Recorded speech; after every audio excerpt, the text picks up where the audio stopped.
Today we're going to make some coffee hardshakes. So I'm Dan Fellows, I'm the two-time World Coffee and Good Spirits champion, and we're going to be making some twists on pretty popular flavour profiles today. So obviously it's the middle of summer at the moment, but these drinks can be made all year round. Who doesn't love a hardshake? You know, chuck in some ice cream, chuck in some milk, and then we're going to make some delicious coffee spins on these as well. So the first drink we're going to make is an Espresso Martini hardshake. Then going to be followed by a Banoffee coffee hardshake, which is just the most brilliant name. It's a flavour profile that just had to be explored. And then finally, one of my favourites, which is a PBJ coffee milkshake as well. So peanut butter and jelly. So all of these have pretty well-known origins, and we're just going to riff on them to make them a little bit longer, to make them a little bit more appropriate for a hot summer's day, and it's going to be like a milkshake kind of texture. So for your coffees today, I've actually pre-pulled the espressos, but if you watch back to the previous masterclasses, you'll see how I've brewed these. So we're using espresso for the Espresso Martini hardshake, we're using Capsules for the second drink, which is the Banoffee coffee shake, and then we're going to use strong filter coffee from the PBJ hardshake. The first drink we're going to make is the Espresso Martini hardshake. So starting with the espresso, for the Espresso Martini hardshake, you want to use something that's quite chocolatey, quite rich, probably not too fruit forward and definitely not too acidic, because we're going to be adding milk, we're going to be adding ice cream, kind of rich, either dairy or dairy alternatives to this. And if you added something too light and delicate and perhaps fruity, it'd probably be lost in this mix. So into the blender, I'm going to be adding, first of all, a double espresso. This is actually a pulp natural coffee from Brazil. So really sweet, really chocolatey, really creamy, and it ties in really nicely with the flavour profile of the other ingredients. Then next up, I've actually infused some Grey Goose vodka with vanilla. So just chop a vanilla pod in half, add it to the bottle of vodka, and then probably, well, the longer you leave it in there, the more it's going to taste like vanilla. But up to a minimum of 12 hours, I think, so you really get those kind of vanilla flavours coming through. We're going to add 30 ml of this, 10 ml of your favourite coffee liqueur. I'm going to use Mr. Black today because it has those kind of intense vanilla chocolate cocoa notes.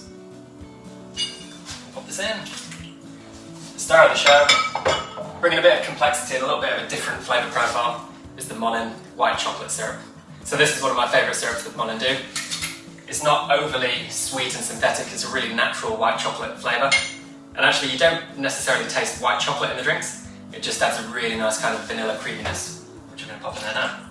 So if you want to learn more about the origins of the Espresso Martini, you can check back a couple of episodes to the Espresso Martini Masterclass. This is a bit of a riff on that. So obviously we've got the classic ingredients, the espresso, the coffee liqueur, the sweetener. But now we're going to add some ingredients to make it into a hardshake. So you've obviously seen the frappes on the street in the big kind of cups. This is going to be your boozy version of that. So to each of the recipes we're going to be adding 100 ml of milk and a big old scoop of ice cream.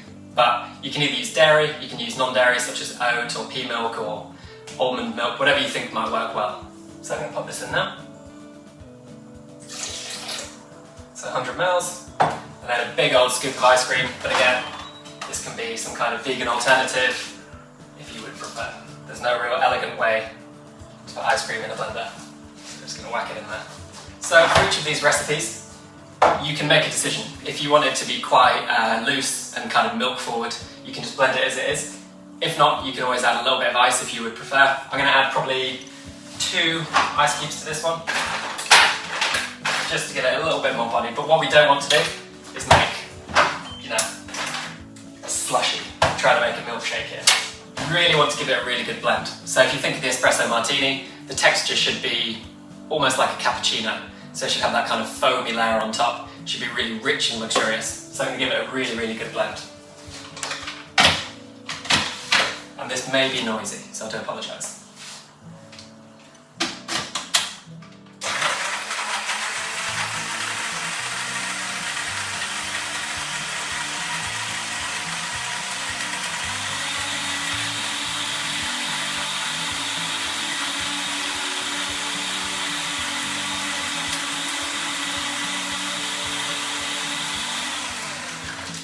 So you can also pretty much hear when it's ready, when you can hear that ice has broken down and become smooth. That's exactly what you're looking for. So, put this over here. Really simple drink, really delicious. You can see that nice texture on there. Similar to your sort of cappuccino, but boozy for a summer's day. So the first drink we've served is an Espresso Martini Hardshake. So get stuck in. This is such a good summer's drink. I love it so much. So good. It's got that boozy kick, really nice in there. The vanilla coming through from the vanilla vodka, but also the white chocolate from the syrup. Obviously a big strong coffee flavour in there. You could easily make this kind of drink without the booze. You just have to add a little bit more coffee. So espresso, a little bit of the white chocolate syrup, ice cream and milk. Really delicious, but I would strongly recommend with the booze, especially if you're not driving. Well, only if you're not driving, of course. So there we have the Espresso Martini Hardshake. Cheers. Okay, so the second drink I'm going to serve today is probably my favourite name of any cocktail, which is the Banoffee Coffee Hardshake. Maybe second only to the Sticky Toffee Irish Coffee. So I quite like a little bit of a rhyme, a bit of wordplay, but more importantly, the flavour is delicious. So everyone loves Banoffee, I'm pretty sure. The origins of this actually it's a British dessert made up of toffee, which is usually made by boiling condensed milk. We've got obviously banana, hence the banana toffee Banoffee, and then there's usually a kind of creamy base and then a biscuit, a buttery biscuit base if you will, underneath. So for this we're going to use the banana, fresh banana. I'm going to use the toffee syrup for the banana and toffee nut, and then I'm using actually a bit of MONIN Butterscotch syrup as well to kind of reenact that buttery kind of biscuit base as well. And then to bring a little bit of booze to the occasion, a big slug of rum. So we want to use quite a sweet rum. I'm using Diplomatico Reserva Exclusiva, which is a really sweet, luxurious kind of dessert style rum. But whatever you have in the house will work well for this. So, Banoffee Coffee Hardshake. We need some coffee in there. I'm going to add 2 capsules. This is a Guatemalan coffee, but probably a similar sort of flavour profile as before. Nothing too sweet, nothing too fruity, nothing too light and acidic, because again we're creating these kind of rich, luxurious kind of drinks. So I'm going to pop that in there. This was actually brewed earlier, so it's already cold, so we don't need to chill it down. And then I'm going to add my rum, a good glug, 30 mils, because we want it to be on the verge of being boozy, but also kind of rich and sweet as well. And once again, this drink can be made without the alcohol. It just adds another layer of depth and complexity. Don't bother chopping up your banana, you're about to put it inside a blender so you don't need to. It doesn't want to be too much like a kind of smoothie, so I'm only going to add half the banana.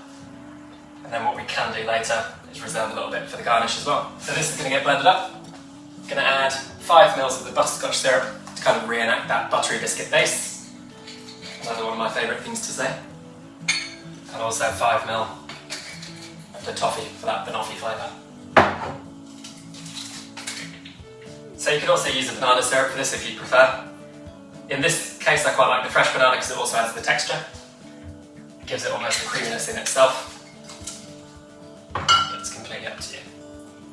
So I'm going to put that in there.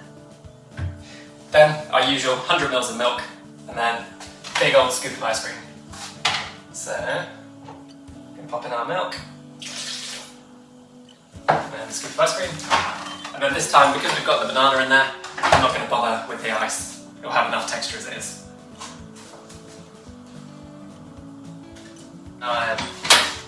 So, I'm going to blitz this all up, check everything's in there, yes it is. And then while that's blending, I'm going to start preparing the garnish.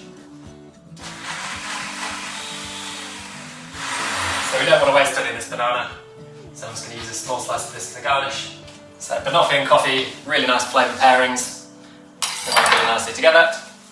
That's all blended. Again, I'd add it to a nice frozen glass if you can do. So we've got a really nice texture there, not from the ice but from the banana this time. So who would say no to a Banoffee boozy coffee on a hot summer's day with just a little banana garnish. So there we have the Banoffee Coffee Hardshake, one of my favourites. Cheers, get stuck in, enjoy it. It's so good. It literally tastes like Banoffee pie, that kind of creamy, boozy dessert dessert-like texture. So good. So I'm going to leave that there. Start preparing for our third drink, which is going to be the PBJ Coffee Hardshake with peanut butter and jelly. The final drink we're going to make today is one of my personal favourites. I know it's a bit of a Marmite type thing, the peanut butter and jelly combination, or peanut butter and jam, but I personally love it on toast in the mornings. I love it as kind of a flavour profile. I've had cocktails with peanut butter and jelly before, and I think it works really, really nicely with coffee. So before, I was saying we'd probably use kind of chocolatey, creamy, kind of maybe a pulp natural coffee. Now I'm going to change my approach slightly, and we're going to use a very fruity coffee. So when you process coffee beans, they come in the form of a cherry to begin with, which a lot of people don't realise. If you dry the coffee fruit inside the cherry, this is called natural processing. And by doing this, you get much more of the kind of fruit from the coffee cherry, rather than the cleanliness you get if you remove this. So we actually want some of those intense, rich, kind of fruity flavours. So I'm going to use a naturally processed coffee today. This one's from Ethiopia, and it was roasted locally. And I've brewed this at a very high ratio, so 1 to 10, 1 part coffee, 10 parts water. And this is going to give really kind of sweet, fruity red fruit notes in there. So the drink's going to be built around this, and then we're going to use peanut butter and jelly. So we've got raspberry jam, we've got peanut cookie MONIN syrup, we've got Chambord, and then a whisky or bourbon of your choice. And we're going to use Buffalo Trace today because it's got that nice complementary vanilla kind of flavour going on.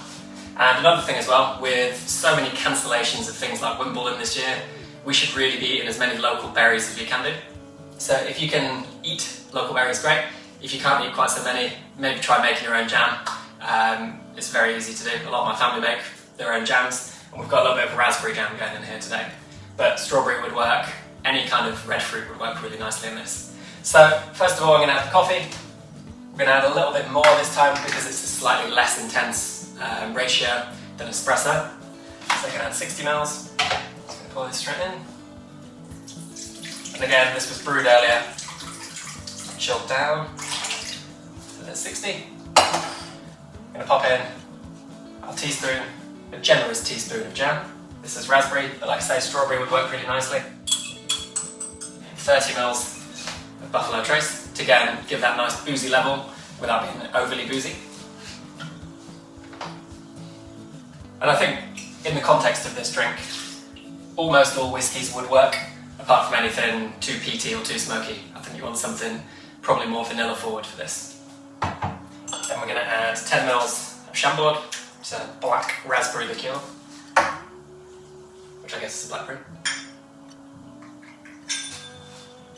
Just to reinforce that kind of red fruit note. And then finally, last but not least, MONIN Peanut Cookie syrup. So this is a really nice syrup. It gives kind of that really authentic peanut taste, and I would strongly recommend this. Very, very nice. So we're going to add 10 ml. So what you might be inclined to do for this drink is add peanut butter. But I actually find if you add peanut butter, it can become quite claggy. It has that kind of thick texture, which we're not really looking for. We want the kind of creamy, smooth texture. So adding the jam from, obviously its jam form is really good because that blends away. Peanut butter probably doesn't blend quite so freely, so I prefer to use the syrup for this. It's much nicer. And then our usual 100 ml of milk, which I may need to top up. So splash more. And then a big old scoop of ice cream. So for this, because we've got the jam in there, it's going to add a little bit of texture, but I'm just going to add 1 ice cube to really enhance that texture. And as well, it'll chill the drink and just give a little bit of dilution too. And I know it seems trivial to add a single ice cube, but it really does make a difference. It kind of not only chills the drink, but it gives it a little bit more of a kind of thick texture. We want it to be thick, but not overly thick. So I'm going to put 1 in there now. Give this a really nice blend. Again, making sure the lid is most definitely fastened.